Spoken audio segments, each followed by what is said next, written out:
Rachel. Hi, Rachel. All right. Hello.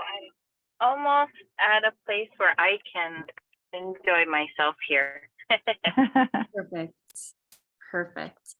All right. I'm going to pin myself and we'll get moving. And once you're in a place where you can move, great. And until then, do what you got to do. All right. I want to start off with a little show and tell for a moment. Today, we're going to focus on this kind of back line of our body. And I think a lot in terms of fascial lines, fascia being that kind of connective tissue material that really connects and supports, protects, and stabilizes everything in our bodies, from our organs to our muscle tissues to surrounding our bones and under our skin. And it's one of the major tissues that tend to cause pain and irritation through movement or lack of movement over time. So I want to show you a little picture before we start moving for those of you that can actually see.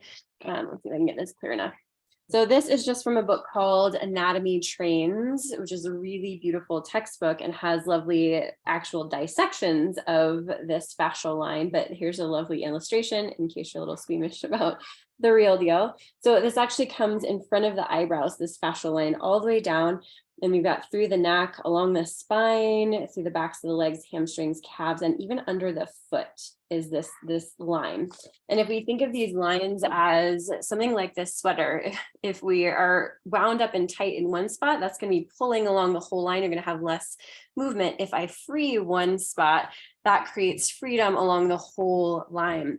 So the work and movement and just simple stretches that we're going to play with today are all going to help open up that back line. So to support, right, we get a lot of irritated things on this back line, the neck pain, the shoulder pain, the back pain, the tight hamstrings, a lot of us complain about, and then stuff like plantar fasciitis, the bottom of the foot pulling. This can support all the things that we'll do today. We'll support all of those things.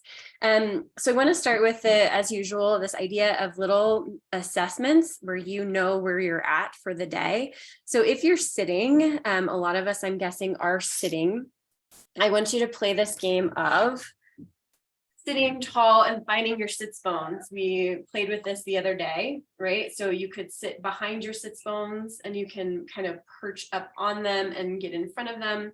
So play with that a few times. It's always nice to get some repetition. This can be both a great movement to do throughout your day, just to remind yourself of where you are in your pelvis. It can also be a great assessment for understanding where and how it might be easier to sit and get perched up on your sits bones.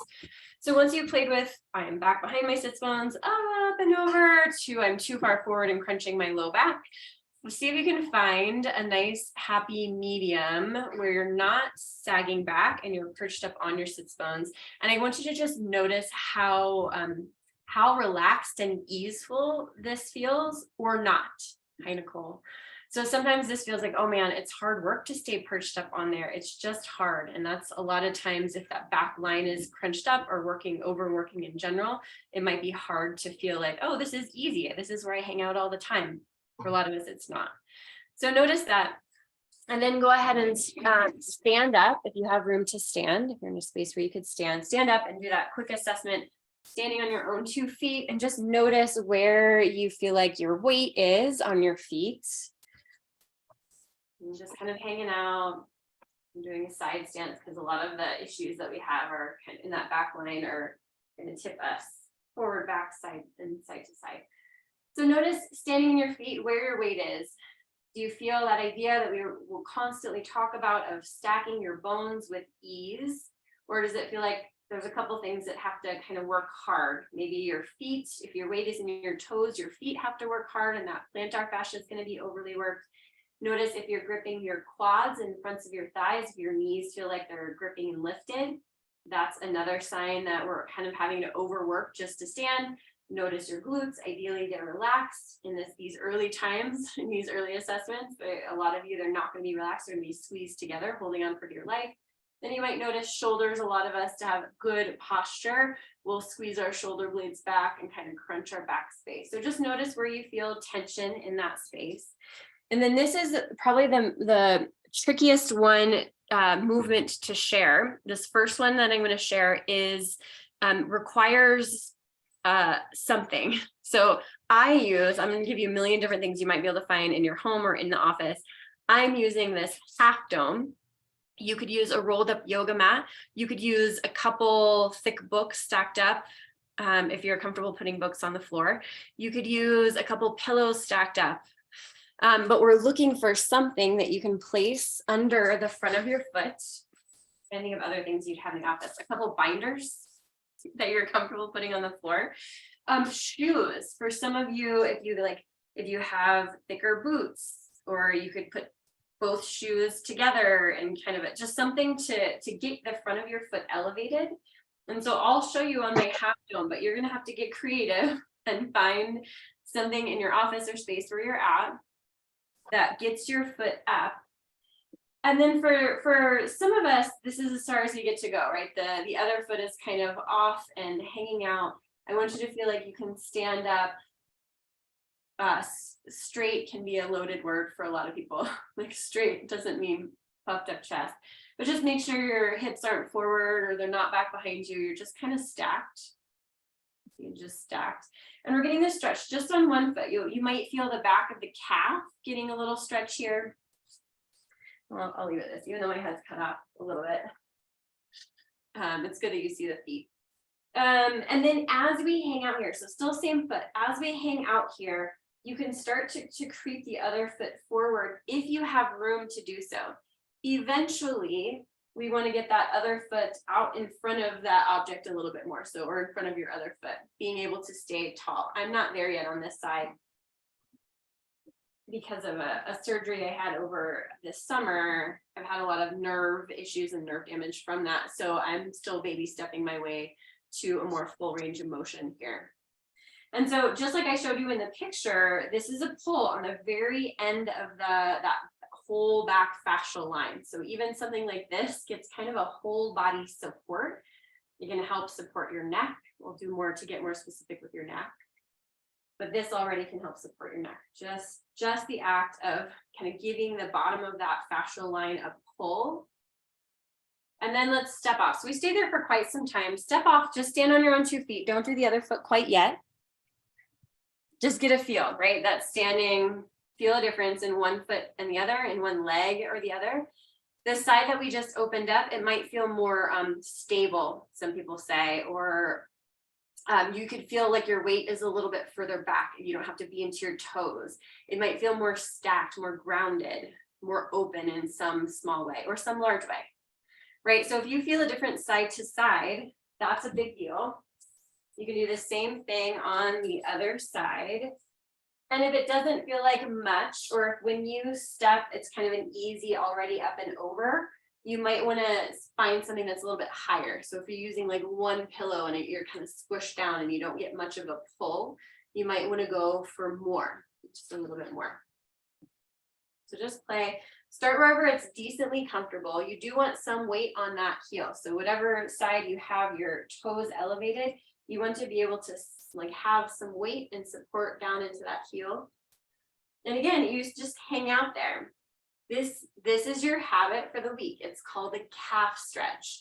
It's one of the really, really kind of most bang for your buck sort of exercises that's so simple and so easy to add to your day. So this is something that's really great, especially if you could take a minute on phone calls to stand. If you have a standing desk or a way to elevate your computer so that you could stand during a meeting, this is something that you could have, not the whole time, just a little moments of saying hi and finding that space.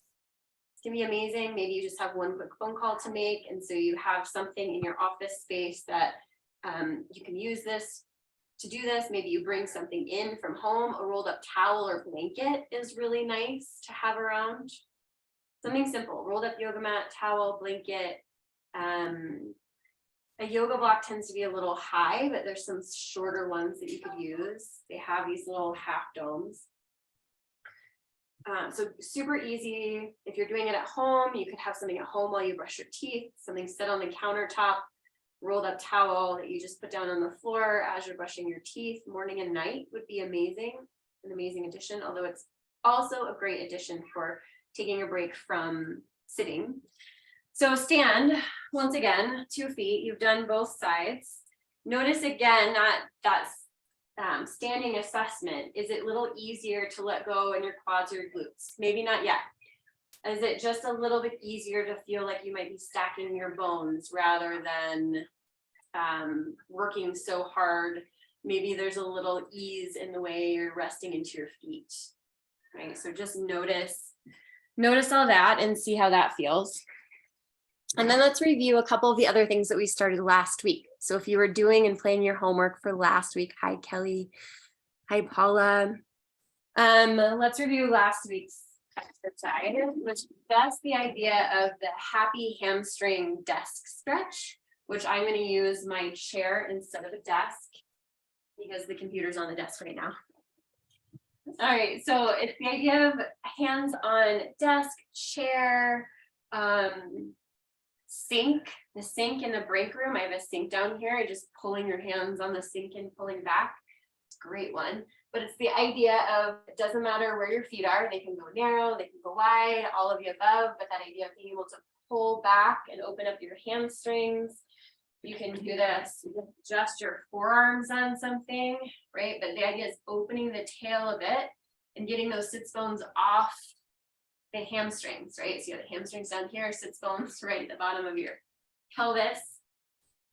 While you're doing that, you can peek over, I'll show you the model. So the sits bones, here, all the organs and ligaments are falling out. But we have these sits bones.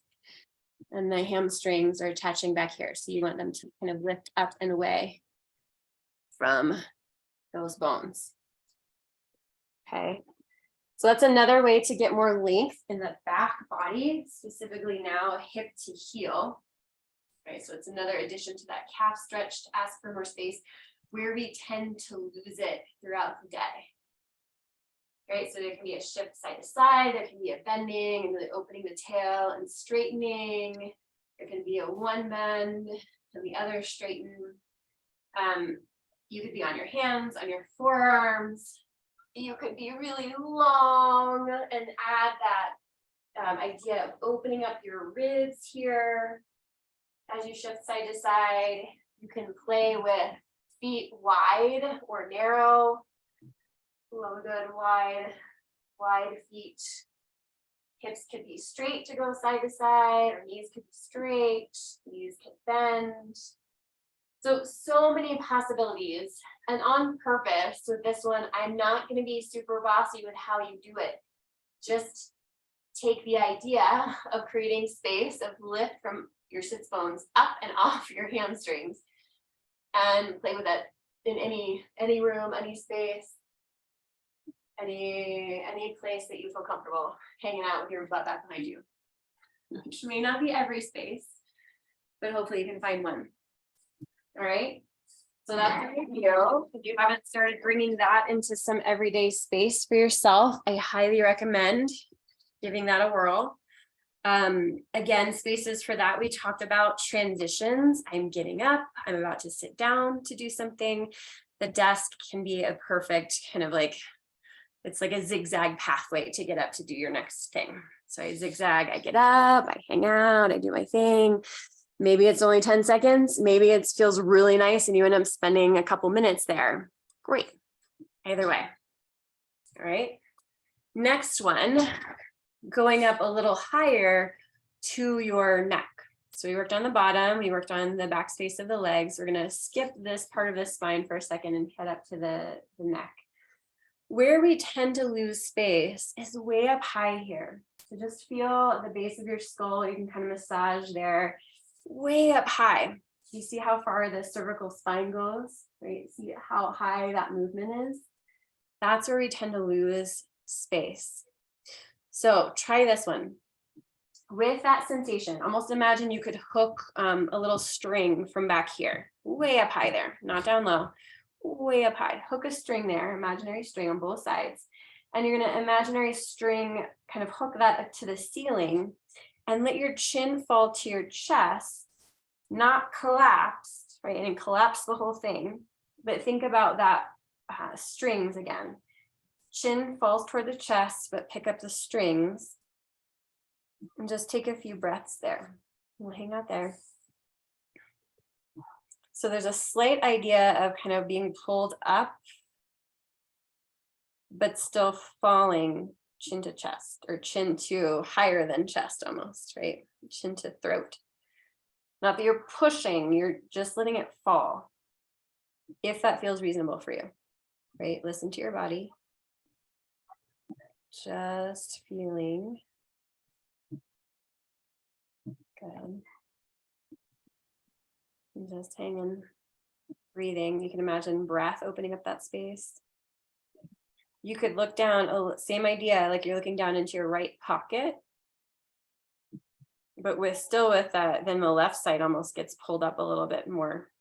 Right, chin falls, eyes look to the right pocket, and then that string on the kind of that way up left side pulling. And just see if you can imagine breathing into that space way up here, as if you had a nose back there. You could inhale through that nose. It's a different way to breathe. And you can try the same thing to the other side. If it feels reasonable, looking into your pockets, chin falls down, but there's also kind of a lift back and up, way up in there. And touch that space on yourself. Feel the string up. Feel that nose, that imaginary nose in here. Good. And then back to the center, let your head float up. Right. And just see where your head is, how your shoulders are. Find some easy hanging shoulders, easy ribs. Notice if the neck feels different or a little more floaty, more space. That would be huge. Good. Last little bit, and then we'll reassess before our time's up. So the one area that we haven't gotten to, and we'll spend a lot more time working on because it really gets sticky, is this whole thoracic spine. So just imagine someone's kind of touching your spine and you're trying to play with each little spot. So up high here, you could play with kind of opening the vertebra by coming forward and then kind of squishing the vertebra together in that spot. So just play with little movements in your spine. If you can reach, not everyone can reach that far, but just play with kind of yawning open and closing up just in that one spot. And then imagine a little bit lower. Again, you're probably not going to be able to reach that spot, but that kind of yawning open and kind of crunching a tiny bit in a sweet way, and yawning open and crunching a little bit. So it's kind of making a cat-cow in a tiny spot. And try a spot a little bit lower. I don't expect you to be able to differentiate all these spots yet, but over time we will find ways to do so. It's just a way to kind of wake up that sticky thoracic spine, a little cat-cow. And if whatever you can reach, by all means, do so. I do this with a band. It's eventually, maybe we'll use a scarf and play with this in more detail. But a little tactile sense maybe down low. Could you move from that vertebra, just opening and kind of crunching and opening and crunching. You can go all the way down. Your lower back is going to be easier to move. Maybe a little crankier, but easier to move, and go way down by your pelvis, back to where we started. And last thing then, we're at time, so just do our 2 assessments again. Just sitting on your sits bones with that back line opening, is it at all easier, even without a bolster under your pelvis, to get more perched on the sits bones, and it could feel a little easier? Does it feel like less work? And you can answer that in the chat if you feel a difference there. And then the other idea would be back to your standing assessment. Do you feel any difference in kind of easier stacking of bones and less tension in some area? Maybe it's your neck and shoulders. Maybe it feels like you can lessen that work in your legs. So notice any of those things and let me know in the chat if you feel a difference. Great, with such simple movements. That was not hard work, was it? Good. Tell all your friends. Excellent, excellent work, everyone. Yeah, less tension. That's great. Good, good, good. All right, that next stretch felt great. Okay, so do that. So your actual homework, your official homework is that calf stretch to find a place for it, right? The toes on the dome or whatever. Unofficially though, or unofficially though, you can use, if you, that next stretch felt great, that will be homework at some point. If you want to start bringing it in, bring it in, right? Do the things that work the best for you. All right, that's it for today. Let me know if you have any questions. I can always stick around about your experience or your own body. I can stick around. Otherwise, just unmute, say hi or bye before you have to run, and we'll see you next week. Thanks so much. Thank you so much. Thank you. Thank you. That was great. Thank you. Thanks, Lisa.